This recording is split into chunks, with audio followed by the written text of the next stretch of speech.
The February 10th, 2026 meeting of the Seattle City Council will come to order. It is 2:03 p.m. I am Joy Hollingsworth, your council president. Will the clerk please call the roll? Councilmember Rivera, Present. Councilmember Saka, Here. Councilmember Foster, Here. Councilmember Kettle, Here. Councilmember Lynn, Here. Councilmember Rink, Present. Council President Hollingsworth. Here. 7 present. Awesome. Thank you. And for the record, Councilmember Juarez and Councilmember Strauss are excused. Councilmember Foster will present a proclamation recognizing February 2026 as Black History Month. Councilmember Foster, you are recognized to present the proclamation. Thank you so much, Council President. And once again, happy Black History Month. We love to see it. I am really excited to present this proclamation signed by my fellow council members and signed by the mayor today. And excited to acknowledge that City Attorney Erica Evans is in the audience with us as well as we get to present this proclamation.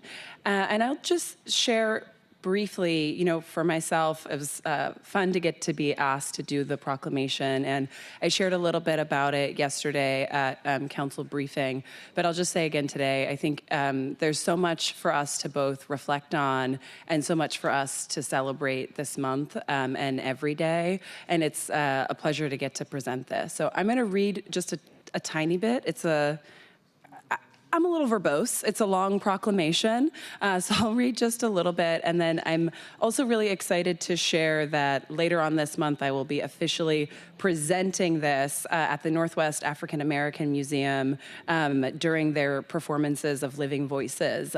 So we'll be presenting it to them on the last day of Black History Month at an arts event that they're doing, which I am very much looking forward to. And a little bit about that, the stories that they are going to be presenting there. One story, Our Revolution, follows a young Black colonist fighting for liberty, land, and future during the American Revolution, exploring the complexities of freedom and nationhood through a solo performance and archival footage. And the second performance, The Right to Dream, shifts to the civil rights era, tracing a young man's journey growing up in the segregated South and spotlighting the 1960s fight for voting rights, youth activism, community organizing, and more. So encourage folks to join if they are able on February 28th for those 2 performances.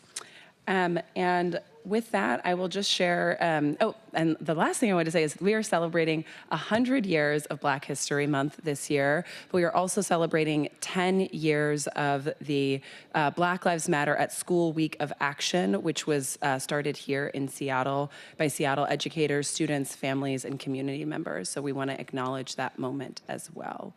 And I'll just share a couple of the recitals here. Whereas the centennial of Black History Week commemorates and represents not only a century of recognition and remembrance, but an enduring demand that institutions reckon with historical truth, honor Black leadership and resistance, and translate memory into sustained action that confronts racial inequity, protects Black communities, and expands opportunity across generations. Whereas this year also marks the 10th anniversary of Black Lives Matter at School Week of Action, a nationwide movement that began in Seattle and is led by educators, students, families, and community members, affirming the humanity of Black students and that underscores the vital role of schools as sites of truth-telling and belonging. Whereas we commit to using the power and responsibility we hold today to build upon this history and take meaningful action to ensure Black futures in Seattle are bright, joyful, and resilient, grounded in equity, opportunity, and collective care. Now, therefore, the mayor and the Seattle City Council proclaim February 2026 to be Black History Month in Seattle. Awesome. Thank you, Councilmember Foster. Councilmember Foster, and for authoring that as well. We really appreciate your leadership on this, and we're very grateful for the words that are in that proclamation and just also how very intentional you were with it as well. Yeah. Colleagues, at this time, we'll pause if there's any other further comments. I know that we discussed this yesterday as we were all signing on during our briefing, but I want to pause here just to see if there's any other comments. Awesome. Okay. The next thing, if there's no objection, I would like to suspend the rules to allow our city attorney, Erica Evans, to address the council.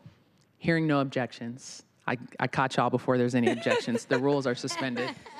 Yes, I just want to thank Councilmember Foster for proposing this proclamation and for City Council and the mayor for signing it. Our city is built upon the excellence of Black folks. Our country is built upon our Black excellence, and it's just an honor to be part of the excellence and the history that we are all making in our respective seats. And I'm just proud to be part of the team. So thank you, thank you, thank you. Awesome. Thank you, City Attorney Evans.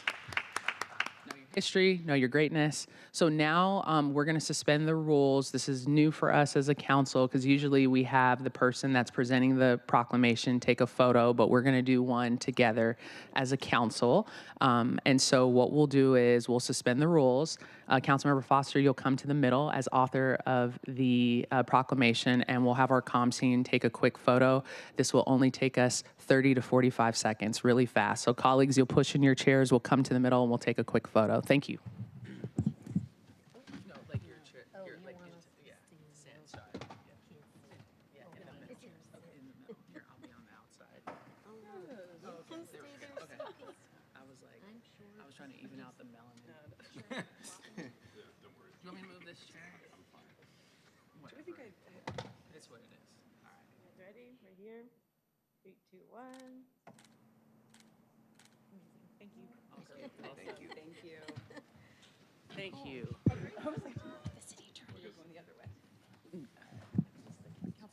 You all sit. Would it be possible to also include CAO in the picture? Say it again. Can we include CAO in one of the pictures? Absolutely. Absolutely. Sorry. I'm sorry, Erica. My apologies. My bad. Erica, come on this side. No, you gotta be Erica and I have to stand next to each other so they know we're different Council people. President here. I'll tell you the story later. Okay, well, that's. Take one more a little bit closer. 3, 2, 1. 1 second. 3, 2, 1. I'm trying to make sure not everyone's blinking. Okay, you're good. Awesome. Thank you. Thank you. Thank you. Thank you. Appreciate it. Okay. I'm sorry. I forgot about Erica. My bad. Musical chairs. Oh, wait, it's new, it's new. Wait, we haven't done it before.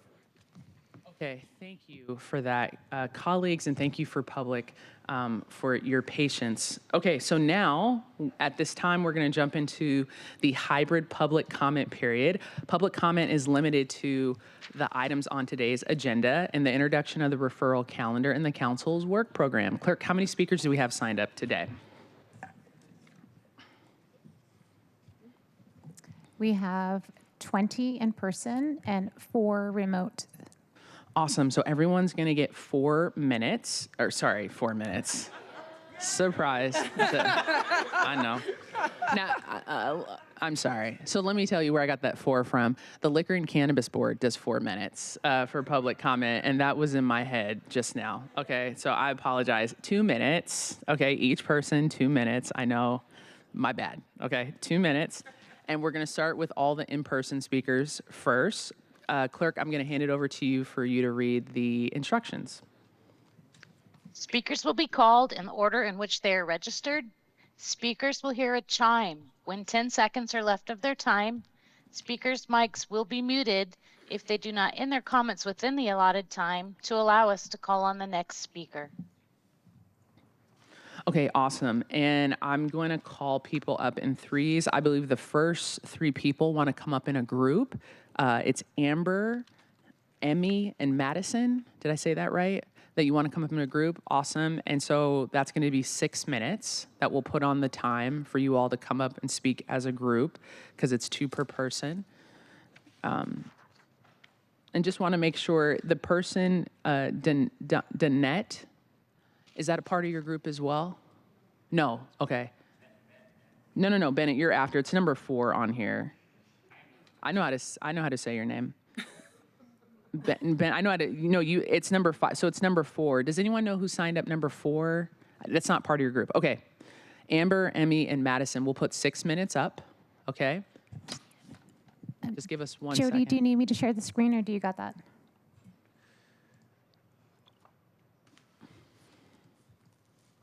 I'm going to share my screen. 1 second. Trying to find it here. Okay, here we go. Thank you. Okay, awesome. And whenever you all ready to start, we'll start the timer. Hello, my name is Amber. I'm a volunteer for Greenlight Project. We're a peer-led mutual aid organization for sex workers in Seattle and King County. Since 2019, we've been doing outreach on Aurora Avenue North twice a week for sex workers and survivors. And we have a list of demands that we're here to support today. On Tuesday, January 27th, the King County Prosecuting Attorney's Office gave a presentation about sex trafficking at a meeting of the Public Safety Committee of the Seattle City Council that featured unredacted, identifiable images of brutalized, bloodied, and tortured women, accompanied by graphic depictions of their rapes and assaults, including a list of foreign objects inserted into their bodies and other dehumanizing language and comments about women who engage in the sex trade. While the Public Safety Committee Chair, Councilmember Bob Kettle, has apologized for allowing a public display of dehumanizing images of victims and survivors, we believe that it was part of a larger pattern of instrumentalization and exploitation of survivors, sex workers, and people in the sex trade by the King County Prosecuting Attorney's Office and the Public Safety Committee members in their effort to promote their preferred policy position of expanding the power and reach of law enforcement. While the King County Prosecutor's Office and Public Safety Committee members selectively quote voices and stories of survivors that are convenient for their goal, those voices are far from consensus or even majority necessarily. Instead of honoring diverse perspectives of survivors, sex workers, and people in the sex trade, those of us who disagree with further criminalization are routinely dismissed as ignorant or privileged, explained away as speaking from trauma, or simply ignored and silenced.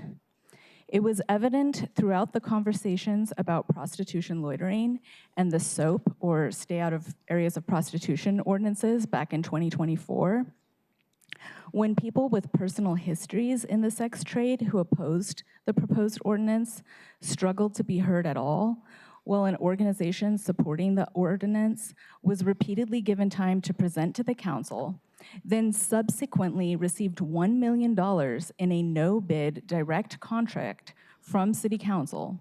That organization is now mired in allegations of serious human rights violations against women that they are supposed to be helping. And I'm going to pass it on to Emmy. Thank you. My name is Emi Koyama with the Coalition for Rights and Safety. So I'm going to continue.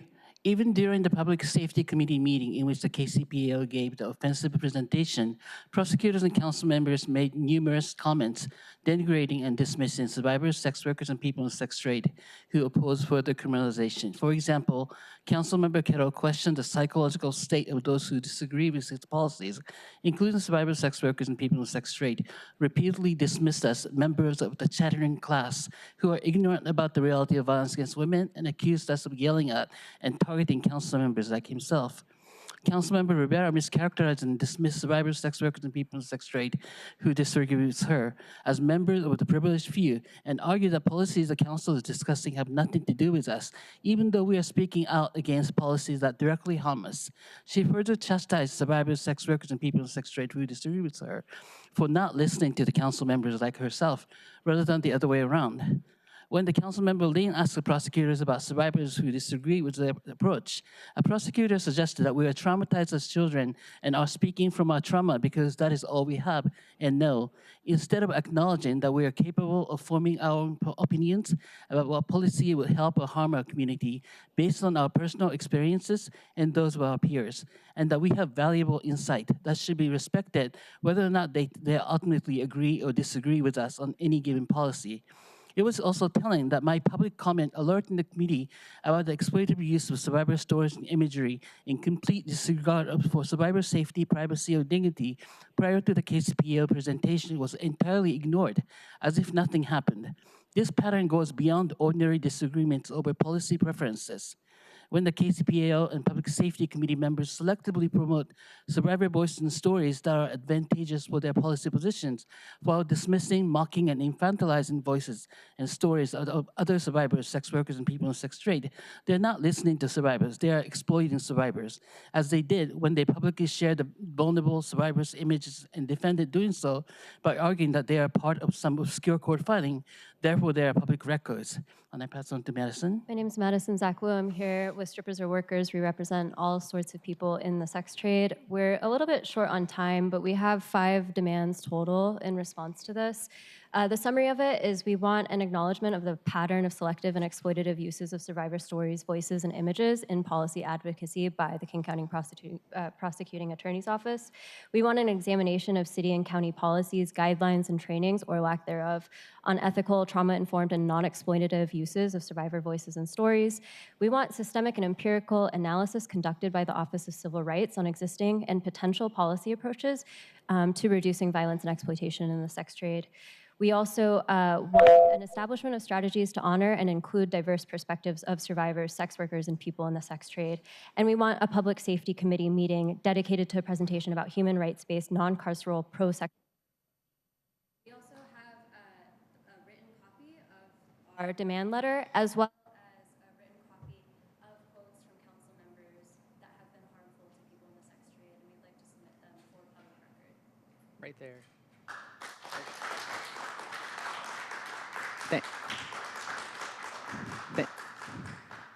Thank you, Amber, Emmy, and Madison for coming today, and also for submitting your stuff. If you could also send us an email as well with those, it would be super helpful as well. So thank you all. The next person we have is Donu. Does that sound familiar? Okay, I'm butchering your name. Number 4, Donu. Okay, we'll skip that. I'll come back. Next, we have Bennett, followed by Jonathan, followed by Steve. Hi, Bennett. Welcome. Mr. Seahawk. I thought you were saying Dennett. I thought it was actually me. Good afternoon, Council.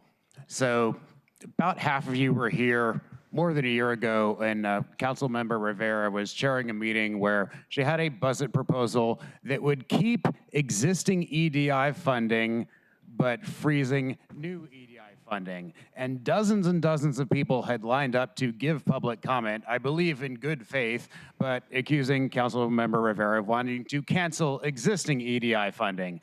And I remember after virtually every person speaking, just seeing your faces, like you clearly were dying to jump in and say, no, that's not what I'm proposing doing, but believing that you weren't allowed to say anything. And so it was like an hour and a half of people saying, oh, Councilmember Rivera is cutting existing EDI funding. Once again, I'm saying that I believe if a public commenter wants to ask a question, give you a chance to respond, you are allowed to talk.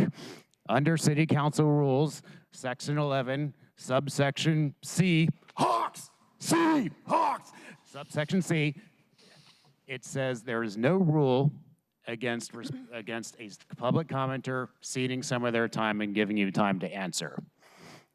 So with that in mind, I'd like to ask you about the council bill you proposed about reducing police cooperation with ICE, which is good, but it doesn't take out the part that says Seattle police officers exempt from these limitations with respect to a person previously deported again in the United States and where the cop believes you have committed a felony. That part is not taken out by the law you proposed. And I'd like to know, would you be open to an amendment that also takes out the part about police cooperating in that case?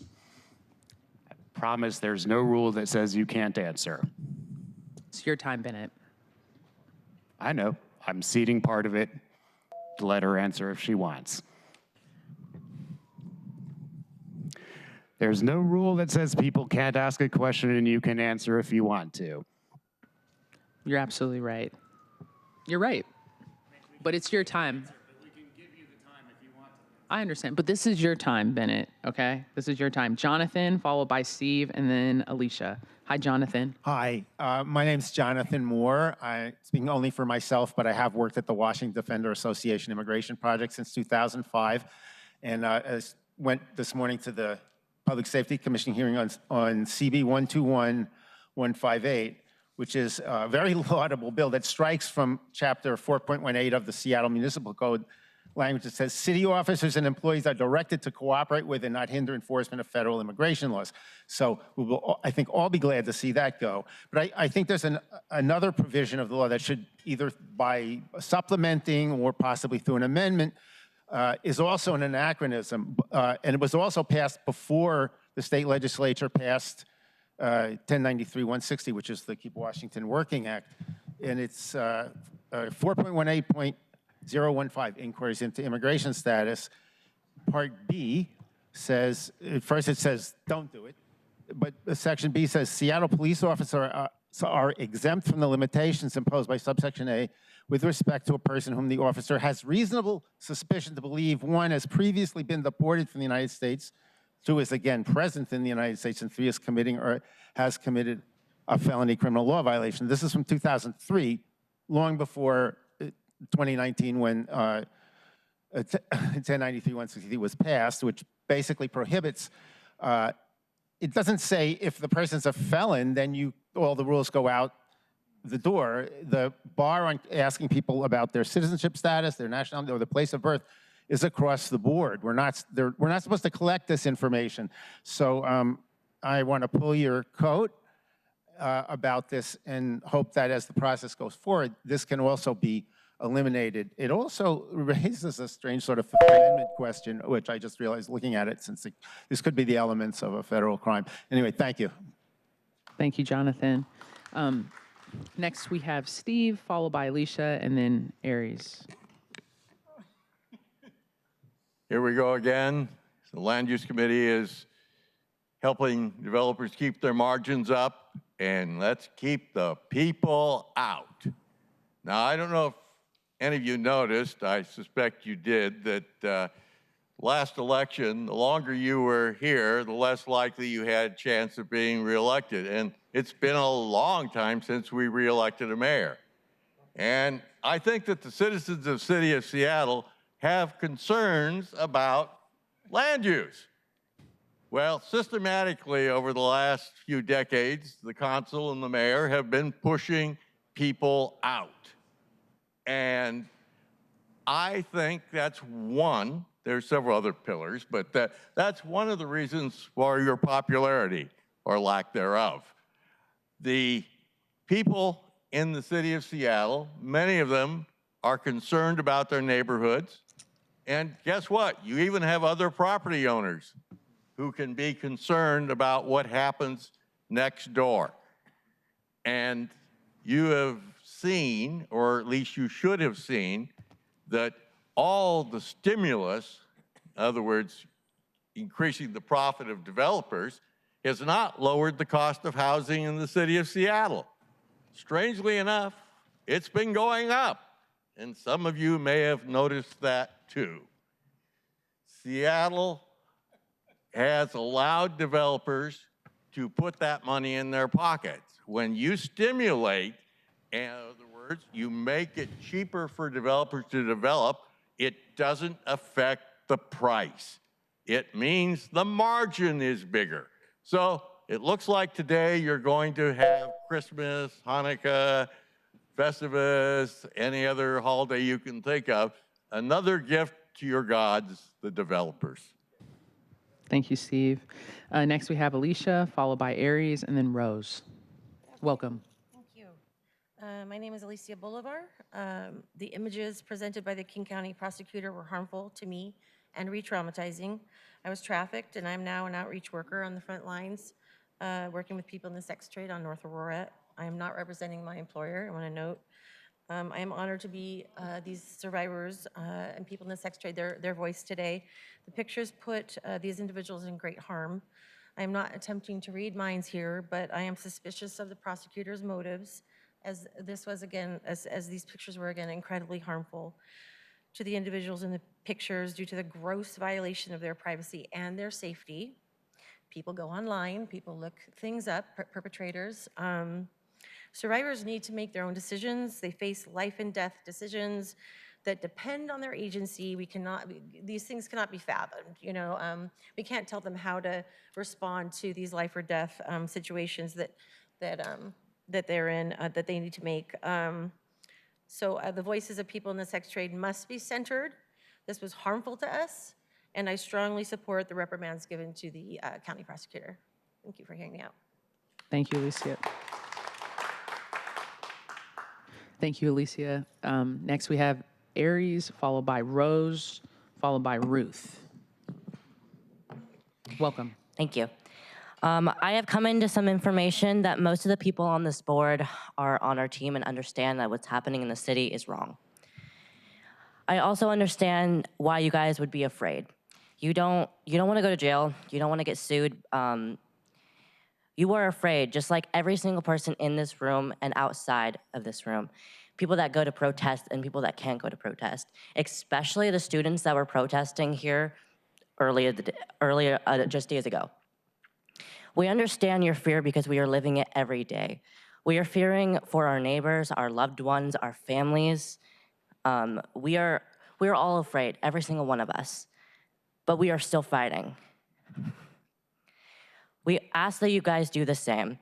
So I said, I understand that you are, oh my God, that you are afraid. But just like we protest for the hundreds of people that are getting abducted and the people that are killed for protecting them, we will stand for you as well. God forbid anything happens. We ask that you stand for the people. You put your fears in the back and you stand up because you're not alone. If you go to jail, we will be right there behind protesting until you are free. As we stated last time, our demands are ICE off city grounds, service, not surveillance. And as we stated last time, we will come with more people, the same demands, until we get this shit figured out. Thank you. Thank you, Aries. Next, we have Rose, followed by Ruth, and then Daniel. Welcome back, Rose. Yes, thank you. Last week, Seattle City Mayor Katie Wilson was supposed to speak out about new ways to crack down on surveillance in the city. That did not happen. People are upset about this. People feel lied to by the city council and by the mayor that none of this action is seeming to happen. We like the piecemeal approach that first happened, but that cannot be the only actions that happen against ICE. It also came out today, early this morning, that City Council member Bob Kettle was instrumental in trying to make sure that surveillance technologies were not being outlawed on the Hill in Olympia. This is further making people quite upset about this. We have a lot of surveillance technologies that are making people feel afraid for their lives right now, that are being used to torture and kidnap the people in Minneapolis, and we cannot afford to let that happen here. As we get closer and closer to the World Cup, ICE is looking and has its sights set on Seattle. ICE is going to be a part of the security for the World Cup. If we do not prepare now, this is only going to get worse from here. We cannot afford to delay. There are a lot of other demands that were talked about last week. There were very brave individuals who put their safety on the line to say that they needed housing, that they needed help, that they needed the city council members to reach out and listen to them. And there's been nothing done. They need to make sure that they are not having to choose between being deported and being evicted. That should not happen in Seattle. Seattle is a place for all of us. Seattle is a place where everyone should feel safe. As a part of this,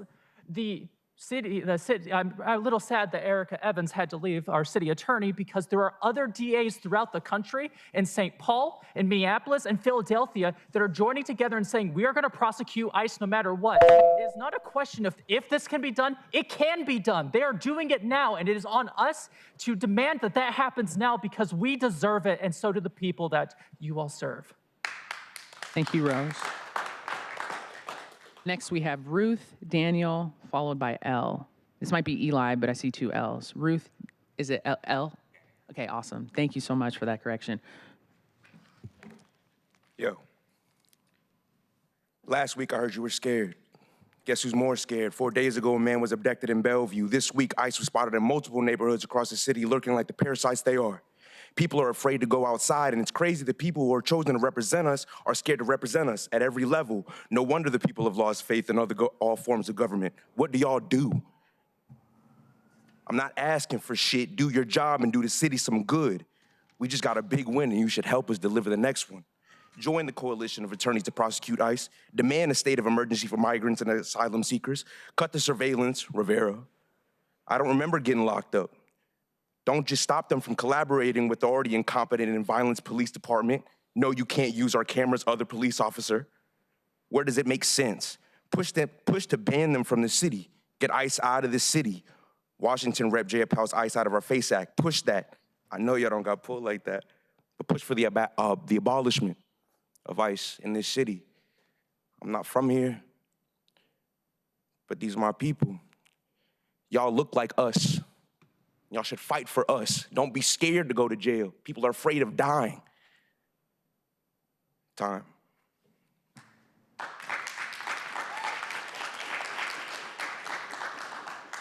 Thank you, Ruth. Next we have Daniel, followed by Elle, and then Toby. Welcome. And you can do either mic. You can go there or in the middle, whichever one is most comfortable for you. Thank you. Hi there, my name is Daniel. I live in the Central District. Thank you for the time to speak today.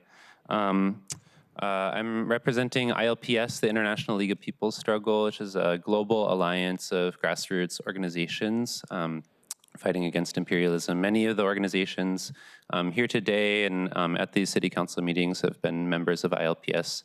And we want to thank the council members, especially Rink and Foster, for meeting with some of our members this past week and some of the Venezuelan migrants that are concerned about their housing and working together to find ways that we can make change. I'm here because I really want to speak on the issue of surveillance and demand that more be done, more action be taken against ICE in the city.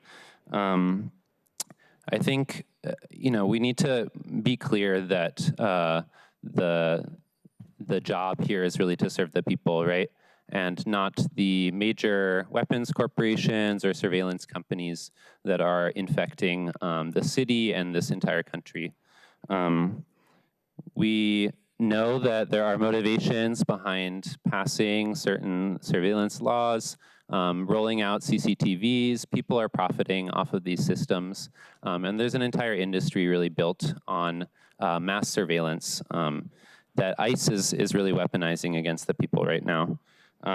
We should be pretty familiar with it too, living in Seattle, with Amazon, Boeing, and Microsoft as major weapons corporations that are profiting off of the deaths and the surveillance of millions of people around the world.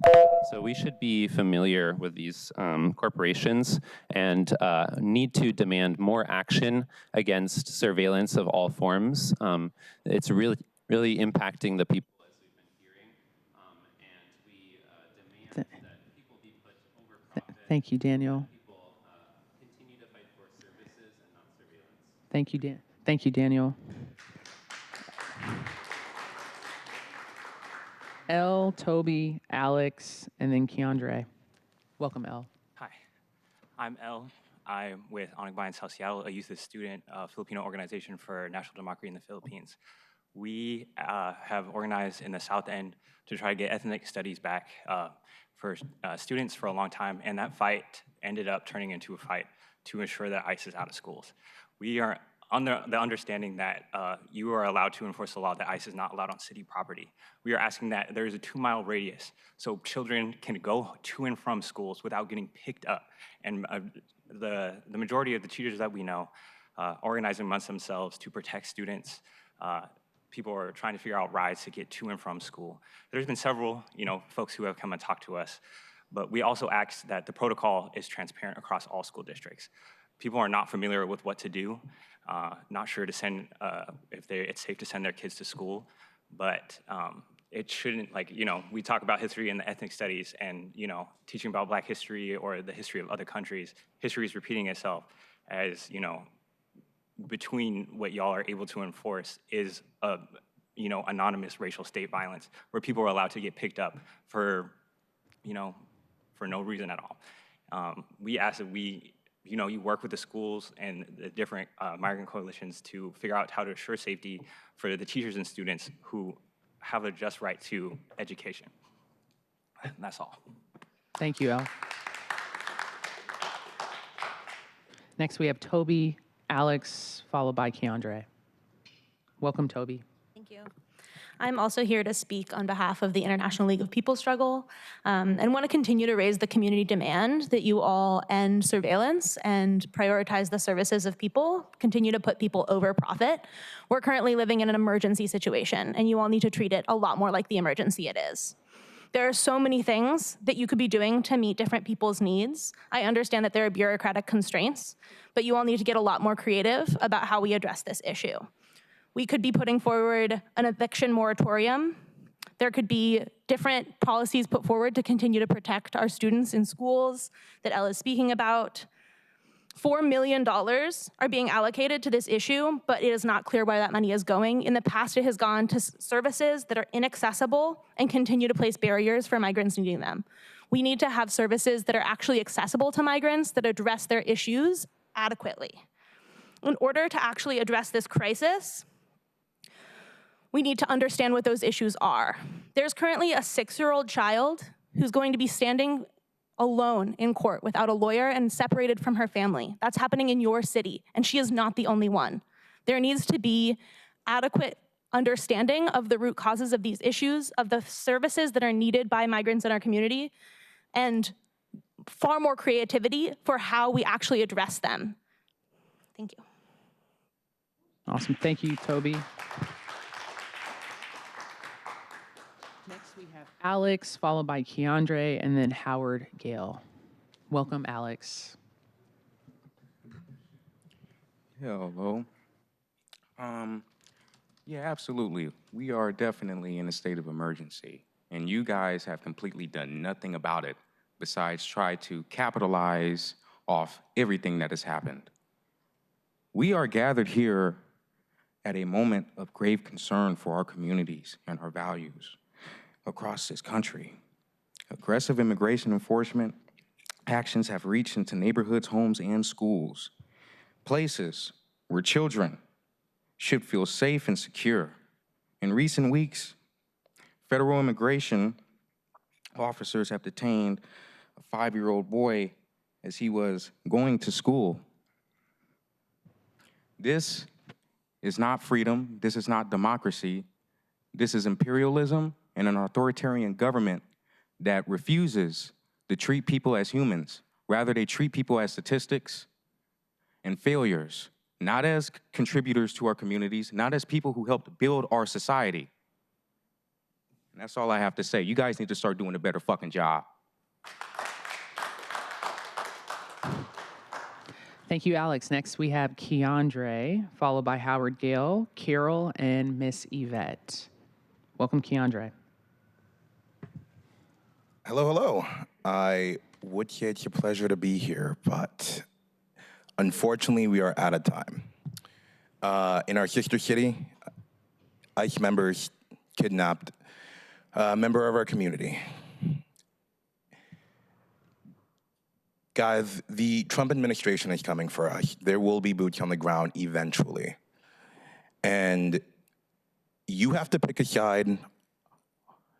Is it gonna be the side of the people, or is it gonna be the side of the pedophiles in office right now? Joy Hollingsworth, I serve you coffee. My boss, he's an immigrant. We work right next to Carmelo's. There isn't a day that goes by where I come into work and expect not to see them. The time is now, you guys. Please, please, please prosecute and arrest ICE agents that break constitutional law and please protect your community. We will be watching, we will be here, and we will have your back if you have ours. Thank you.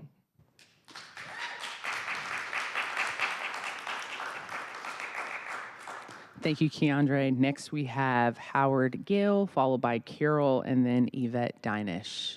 Welcome, Mr. Howard Gill. Afternoon. In honor of Black History Month, I'd like to read some quotes from the great poet, musician, and filmmaker Boots Riley.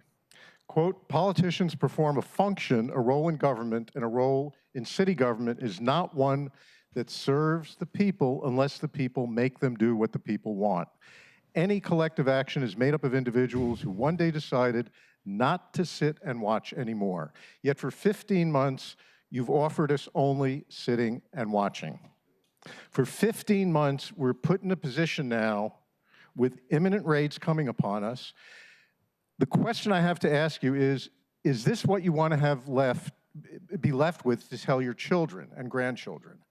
That we, members of the City Council, did not help drag folks to concentration camps, that we did not help deport folks to prisons for torture and death, that we did not help beat and kill our fellow Americans, that we were good people because all we did was watch and let it happen. That's simply not going to be good enough, and we are going to be regretting this day. So again, what I ask, it's nothing more than what a Washington Attorney General Nick Brown said 2 weeks ago now. State and local law enforcement do not have to simply watch or look away if the law is being violated. If they see somebody being assaulted unlawfully or attacked unlawfully or otherwise having their legal rights violated, we do not expect state and local officers to simply watch or do nothing. That is what the 36th District Democrats have offered to you for 5 months, and you've been routinely silent on it. So again, this is not an option of sitting by and doing nothing or having Seattle police get into a gunfight with ICE. There is a huge area in between, and somehow you are avoiding it. So again, what I'm asking for is to take up that initiative, have a town hall where you can actually bring to the fore the wisdom of the immigrants and all the people that live in this city so that it's not something that's being done as it is being done now behind closed doors. Thank you.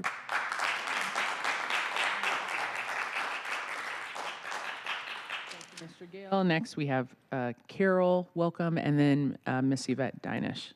Hello, my name's Carol Butterfield. Thank you for having us this afternoon. I am an executive, I'm on the executive board of 36 District Democrats, partly what Howard was just speaking about, and I am here to support and highlight some aspects of the resolution that the 36 District Democrats presented to you. Parts of it, just gonna go through it quickly, that requiring that the city council and the mayor record the following information from people who are basically acting as law enforcement officers in our state, but are not clearly identified by name, badge number, and agency, and are in fact still engaging in stops, detentions, or arrest within the city of Seattle. So we'd want them to record their identity, evidence of probable cause, the names of the individuals being detained or arrested, and a body-worn video recording of the interaction. Also, that it's resolved that the SPD arrest for kidnapping any individual who detains another without providing authentic law enforcement credentials. And also that SPD will not cooperate or participate with military personnel except if the governor calls in the National Guard. I would like to add here that I am really plain vanilla. I'm 65, I'm white, I'm female, I'm educated, I'm a retired nurse practitioner, I'm a 3-time PTA president. If I'm afraid, I can't frickin' imagine what people are feeling, except that I can.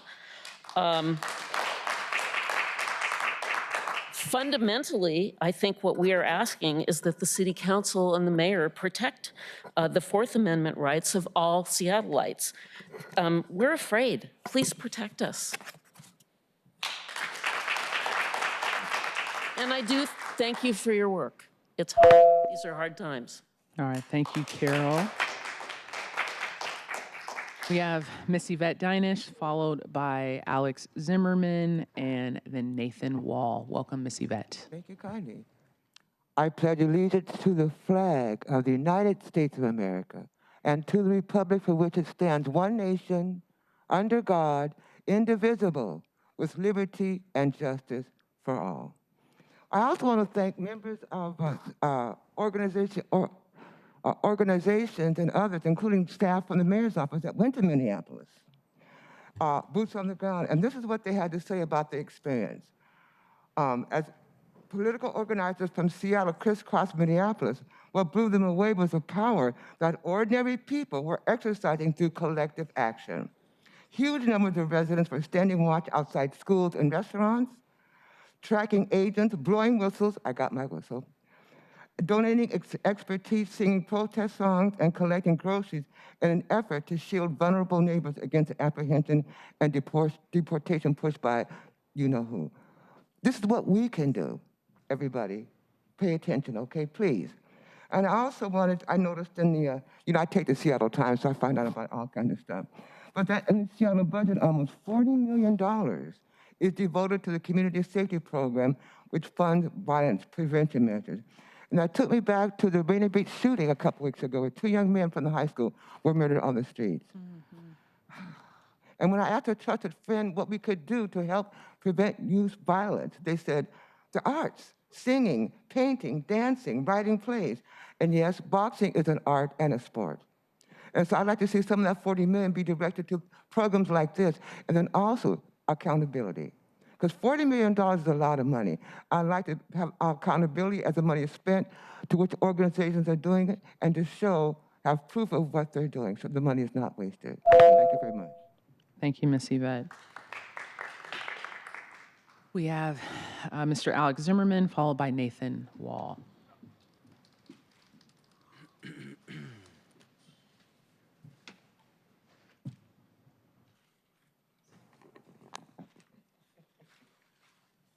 Oh, you have my face.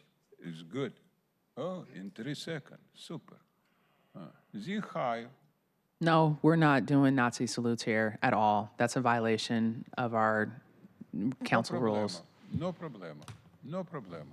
I want to speak about something what is, I think, absolutely critical in my Seattle life for 4 years. I want to speak about the black life. For my understanding, Seattle don't have more black community, and I spoke about this for many years. But it's not only Seattle. Bellevue, Mesley Island, Kirkland, Redmond, in Issaquah, all this side don't have black people, black community. It's a pure genocide. So why am a Jew speak about something what is genocide? Because you are Nazi, Gestapo, fascist, a bandita, and killer. It is very important, absolutely. So you understand who you are. Yes, super, thank you very much. And second, I want to speak about something what is make me very happy. In old way, you know what it mean when circus come to small city, circus and clown go in main street and everybody happy. Yeah, because circus very good in the small cities all time. My question right now, we have right now clown in circle because they go to parade. Yeah, right now. I don't know who these people. I never know these people. Yeah, well, parade very important. My question simple: who will pay for this parade and how much cost? $10 million? Who will pay for this? My social security very low. Who will pay this? This idiot will be pay for this. You will pay for this. I want to know how much each parade in Seattle cost. Viva Trump! Viva New American Revolution! Stand up, slave and happy cow. We need to stop this bandita who spend us money for nothing. Thank you. Thank you. And just for the record, that's violation number 2, Nazi salutes, and that's against council rules. Mr. Zimmerman, you're very smart. You know the rules. You know you have one more before you get kicked out. So you know what you're flirting with. I don't even know how you follow that. I mean. That's fine. Sorry. Thank you, Mr. Zimmerman. All right. Yeah, I don't know how you follow something like that. Sorry, before you start, Councilmember Foster, my apologies. No, I was just going to note for the record that that was a violation and making sure that it was read into the record. So you did what I was going to do. Thank you. Awesome. Thank you, Councilmember Foster. Anyway. Nathan, welcome. Thank you. There's a couple things I want to get to today, so I'm going to cut myself off mid-sentence if I have to. But I woke up to news this morning that Mayor Wilson had put out a statement about the Ballard homeless encampment to be quite honest, I really wasn't clear exactly what happened. I would like a little more clarity, but it seems to me that there was a sweep performed in Ballard today. If I'm wrong about that, I would love to be wrong. She said something about how we need to have like these new housing units by the end of the year. I agree completely, but I don't think we can sweep people without having housing for them available. And so I just encourage Katie Wilson and the city council to make good on that promise, build that housing as soon as humanly possible because people really need it. Okay, I also want to encourage council to repeal the CCTV bill passed last summer, and I echoed the word, Councilmember Kettle, you know I appreciate you, but I was concerned to hear that you had lobbied against regulations for, maybe according to the burner, you had lobbied against regulations for ALPR. I'm not remembering exactly what it was, but I think that I think ALPR puts us in danger right now, not just immigrants, but queer people, people seeking reproductive care, because people are coming to Washington State right now as a safe haven, and I'm concerned that the federal government is going to use these systems to track people who are coming from other states. You've already seen it happen with folks getting prosecuted for getting abortion care in places like Ohio, you know what I'm trying to say. So I would just like to ask us, I think this is a reasonable discussion to have at a certain point in time, but while Trump is in office, I think we can't consider this. And so I just encourage you to reconsider that. Also, just for the record, I want to state, it is weird that we had to have 2 Super Bowl halftime shows because the sensitive president demanded that that's weird. Anyone else in any other country that looks at this and thinks like, hey, this is weird that our president's acting like this is kind of like how a dictator acts, you'd be right to think that way. Fuck Trump. Thank you. Thank you, Nathan. We're now going to switch to online. Not presenters, but people who are online, please press *6. There's a number of people who are not present, so we'll go to the people that are present, and we'll continue to wait just to make sure we're not missing anyone. The first one up is Ryan, and then we have followed by Peter Manning, Lady Scribe, David Haynes, Keith Rohraback, Joe Kunzer, and Jim Buchanan. And first, Ryan, please press *6 to unmute yourself. Thank you. Good afternoon, Council President Hollingsworth and council members. For the record, Ryan McKister with Habitat for Humanity, Seattle, King and Paytas County. Just reaching out to let you know a little about what we're supporting with Ordinance 121093. For many of our families, many who wait years to close on their Habitat home in Seattle, every month of delay means another month of housing instability. When permitting processes stack redundant reviews on top of each other, working families pay the price through prolonged uncertainty about when they'll have a stable place to call home. This ordinance eliminates this redundancy. Seattle already conducts thorough environmental analysis through its Growth Management Act planning process and maintains strong protections through critical area regulations, stormwater standards, and design standards. Adding project-level SEPA review on top creates a delay without environmental benefit. The temporary SEPA suspension that you recently went through demonstrated that existing code requirements effectively protect environmental resources. Projects continue to meet wetland protections, tree retention standards, drainage requirements, and infrastructure capacity benchmarks because those standards remained in place. Habitat's pipeline includes over 200 permanently affordable homeownership units, 75% of which are in Seattle itself, serving essential workers at 60 to 80% of area median income. Streamlining permits means we serve more families sooner with the same limited public resources. We urge you to pass Ordinance 121093 to get affordable homes to families faster and at lower cost. Thank you for your time today. Thank you, Ryan. Next, we have Peter Manning. I don't know if you're present. If Peter is present, Peter Manning, if we see him.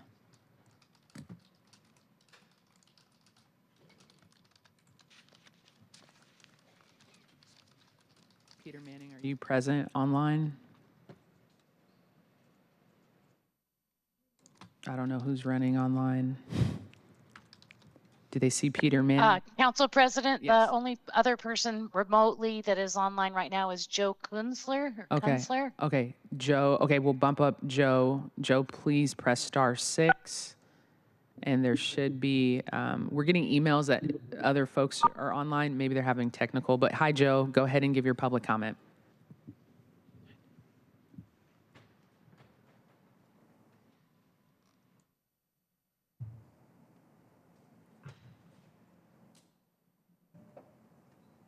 Joe, can you hear us?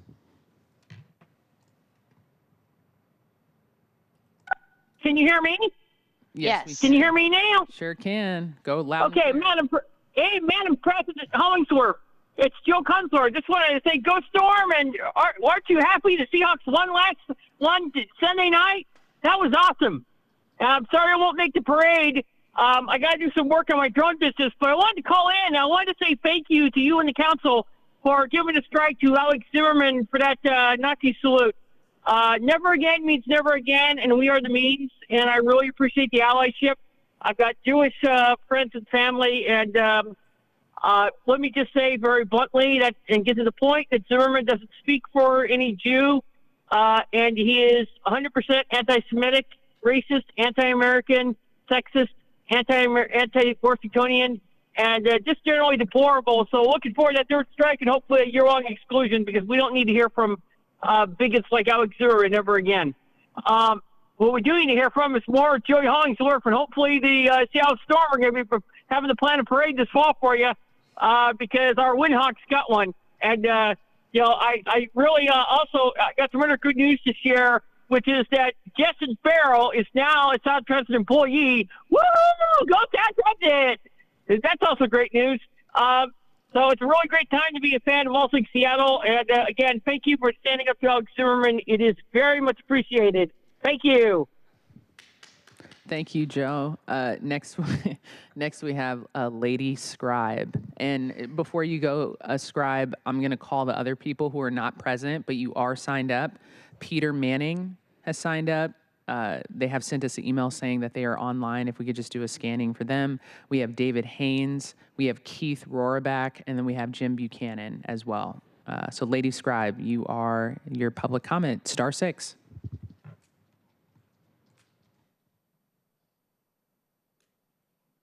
Can you hear me? Yes. We can hear Okay, you. perfect. Yep. I didn't know how to. Okay. Okay. Do I just start now? As we prepare to celebrate our Seattle Seahawks and host FIFA, I am calling in to remind our mayor that we really need her attention without being stereotyped as angry Black women, aggressive Black women, or threatening Black women. We are the same Black women from the campaign. I just drove back nonstop celebrating the Seattle Seahawks, and I'm super excited on the attention that this world stage brings. And I'm hoping that in this, that you guys just don't forget about Black Seattle, and you begin to understand that we are the most vulnerable when it comes to ICE, being that we do not have our passports. And if my son is, you know, maybe they think he's Haitian or something, you know, what happens then? Where does he go? But thankfully, I was able to afford, you know, a passport for him, but his friends don't have one. I think the passport initiative is very important for our community.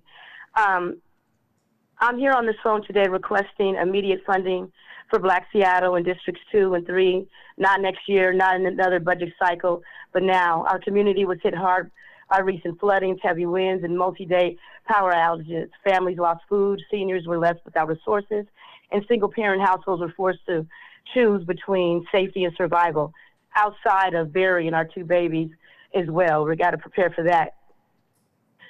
For our Rainier Beach family and beyond. So as history has shown us time and time again, Black communities are the last to receive assistance, even when impact is severe. This funding will support wraparound Black-led solutions, including emergency preparedness kits for at least 100 Black families, paid professional-led programming, safe community meeting spaces, and in-person youth and young adult programming focused on safety, mentorship, and prevention. A critical part of the work is the Passport to Freedom, but we're also proposing structured partnerships.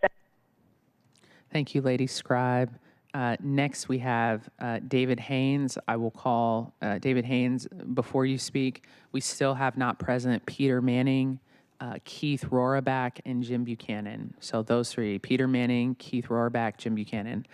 Go ahead, David, press *6. Hi, thank you, David Haynes. Remember when Pete Holmes was lobbied by his prosecutors to start exempting drug pushers under 3.5 grams from jail? It looks like the progressives are repeating the skin color percentages that they're trying to manipulate when it comes to picking and choosing a social engineered race war about how many more crimes are being committed by white people versus crimes against humanity that are being committed by black and brown people that are being purposely listed as low-level, nonviolent misdemeanor, no need to train for or punish or prosecute.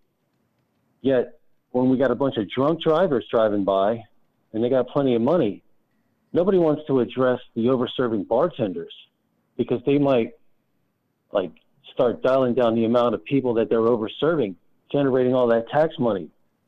And I think it's shameful that this city wants to focus on riding the wave of whatever vicariously comes out of the past in Minnesota and distracting from the failed policies of public safety and the homeless crisis and the housing crisis and the Main Street reactivation crisis and the working class crisis that are ongoing, that your all's leadership when it comes to the oversight has watered down the integrity in a trade for an election support and promise of not being protested as long as you all go along with a bunch of racist nonprofits that are conducting a race war within their scorn lived experience lens that wants to misconstrue what constitutes a criminal and start paying gun prevention violation, like criminal gun-toting repeat offenders to relocate if they don't retaliate, copycatting some failed city like Baltimore who's manipulating the statistics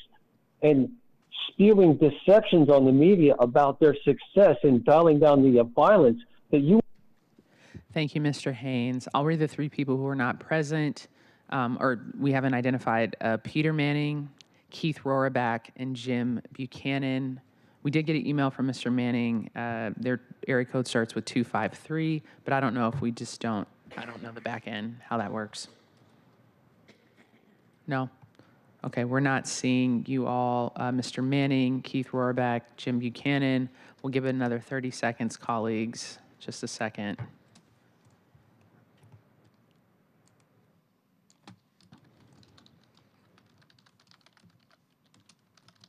Okay, we're not seeing anyone. Sorry about that. So we have reached the end. If they pop up, maybe I can suspend the rules to let people speak, but we have reached the end of the list of registered speakers.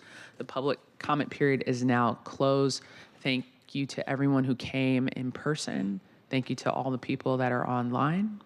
Thank you to people that give us public comment when we're on the street, to all the emails, and to all the meetings that we have where people continue to give us their feedback. We really appreciate your time during this process and for your comments today.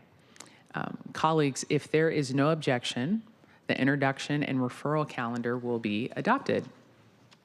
Hearing no objection, the introduction referral calendar is adopted. And if there's no objection, the agenda will be adopted. Hearing no objection, the agenda is adopted.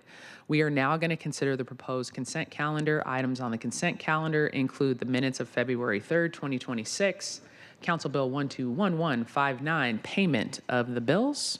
And are there any items council members would like to remove from today's consent calendar?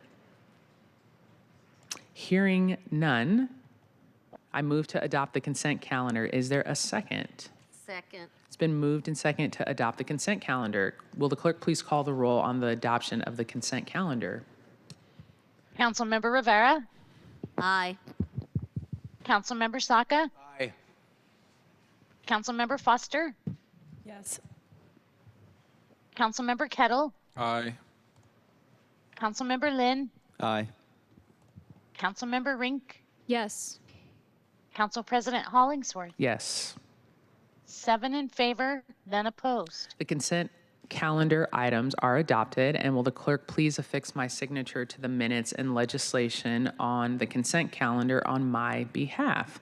Will the clerk please read item 1 into the record? The report of the Finance, Native Communities, and Tribal Governments Agenda Item 1, Council Bill 121-153 relating to the social housing tax, authorizing the mayor or designee to enter into an interlocal agreement with the Seattle social housing developer to establish the terms and procedures for the implementation, administration, transfer reporting, and oversight of the social housing tax, including provisions for reimbursement of the city's administrative and implementation costs and outstanding loan balances, creating the social housing tax fund. The committee recommends the bill passes amended. Awesome, thank you. And I know Councilmember Strauss is chair of the committee, but I don't want to assume, but I think Councilmember Foster is going to share with us, and then, or as the co-sponsor, as co-sponsor of the bill, you're recognized to give the committee report, and then I will pass it off to the vice chair of the committee as well. So Councilmember Foster.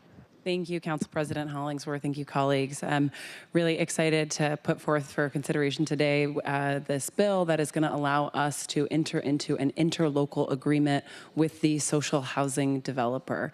As we all know, voters have voted not once but twice to reaffirm their commitment to building social housing in Seattle. And as part of ensuring that the developer is able to do that, we have to enter into this agreement that allows us to transfer the funds from the proceeds of the tax over to the developer so that they can continue to move forward. Colleagues, as you know, as you all did last year before I was here, the council provided a $2 million loan to the developer that has allowed them to make progress in hiring staff and taking on work. And once we enter into this interlocal agreement, FAS, Finance and Administrative Services, will be able to actually move the proceeds that have been collected to the developer. So this is a technical yet important first step in this legislation, and it is well-timed. We are looking forward to having the developer in our committee tomorrow from Housing, Arts, and Civil Rights, where we will be hearing more from the developer on their progress to date, changes to staffing, and having a conversation around some of the work that we can expect from the developer this year. So we look forward to that conversation in committee, but colleagues, this came out of the Finance Committee with a due pass recommendation, so excited to put it in front of you all today. Awesome. Thank you, Councilmember Foster. And then for all your work on this, we know you worked hard, and we'll be working hard within the Housing Committee to make sure that this is successful. So thank you. Are there any other comments from colleagues regarding this bill? I will pause here. I know I had said I would pass it off to the vice chair of the committee, but I don't want to put her on the spot, and there was nothing. Thank you. Thank you, Council President. Just to say that Chair Strauss shepherded this through the committee. I know where he worked in partnership with Council Member Foster, and this is very much a technical amendment because this is something that we need to do, and so we are going to, the recommendation from the committee, and as vice chair, I'll say that we recommend moving this forward. I actually was not present for the second half of the meeting, but would have voted for it, so I did want to say that because my name doesn't appear. But I would have voted to move this forward, as should we all, so that we can fulfill our commitment to the voters who voted to move forward with the social housing PDA and ensure that they have the funds to do the work. Thank you, Council President. Awesome. I wanted to give the shout out to Councilmember Strauss, who shepherded this through as chair. Thank you, Councilmember Rivera. And then as co-sponsor, Councilmember Foster, do you have any closing words? No? Just the opening ones. Okay, awesome. You had the opening and the closing. One and done. Will the clerk please call the roll on the passage of the bill? Councilmember Rivera. Aye. Councilmember Saka. Aye. Councilmember Foster. Yes. Councilmember Kettle. Aye. Councilmember Lynn. Yes. Councilmember Rink. Yes. Council President Hollingsworth. Yes. 7 in favor, none opposed. Chair will sign it. Will the clerk please affix my signature to the legislation on my behalf? Will the clerk please read item number 2 into the record? The report of the Land Use and Sustainability Committee, Agenda Item 2, Council Bill 121093, relating to land use and zoning, revising environmental review, thresholds, and related provisions addressing transportation-related requirements and archaeological and cultural resource preservation requirements. The committee recommends the bill pass as amended. Awesome. Councilmember Lynn, as chair of the committee, you are recognized to provide the committee report. Thank you so much, Council President. Yeah, we heard this in committee last week. This has come before the committee before, but the committee did recommend this is there are two companion bills, 121093 and then next 121135 that we heard. They are related. The committee recommended both of them. These relate to the SEPA threshold exemption and updating other codes. The summary is that our other codes already address many of the environmental impacts, whether it's a construction management plans or transportation management plans, and so that those are better addressed in those codes rather than through the SEPA process. So we also should just mention that there was a proposed amendment that had been circulated earlier. I'm not kind of withdrawing that amendment, not moving that forward.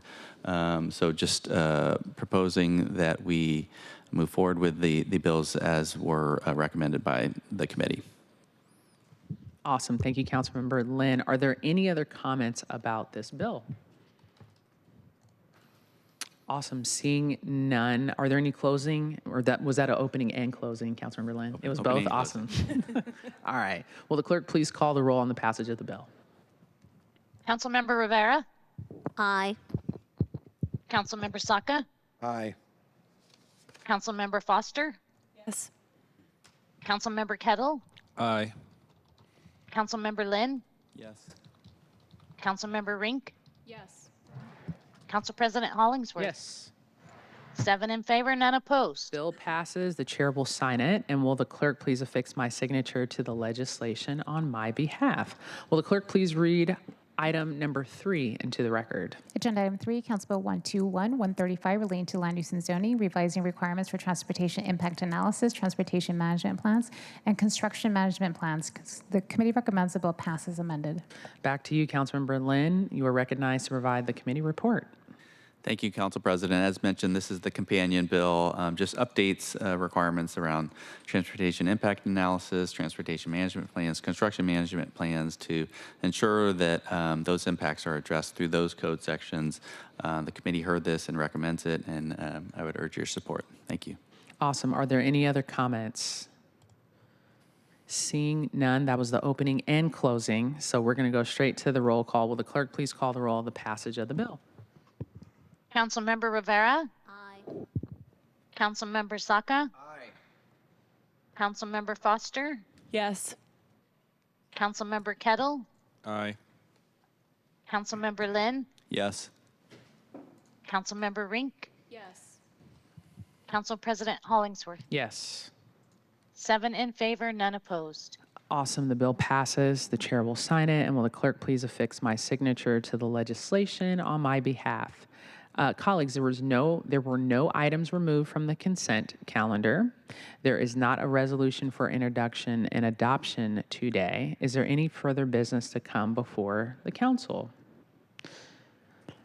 Seeing none, I do want to recognize, it is Black History Month, so I want to recognize Miss Yvette Dinish. Her family's history has been amazing throughout the city. Everyone knows the Dinishes, and the work that you do in South Seattle for Color Girl Garden Club, and also being able to deliver food during the pandemic. We got to work together where Miss Yvette would come get greens and food and fresh produce from her garden, deliver it to us at the food bank, where we would package it up in boxes and deliver it to people during the pandemic. And had we not had those fresh vegetables, people would not have been nourished with their bodies, and they were picked by your hands. And so in honor of Black History Month, we want to honor you, Miss Yvette Dinish, and just say thank you for coming here every Tuesday. If more people knew about the work you did, especially in South Seattle and Rainier Beach community, I think they would be blown away by what the amount of impact that you do with such very little, okay? So we love you and thank you. So we have reached the end of today's agenda. The next City Council meeting will be February 17th at 2 p.m. Is there any further business to come before the council?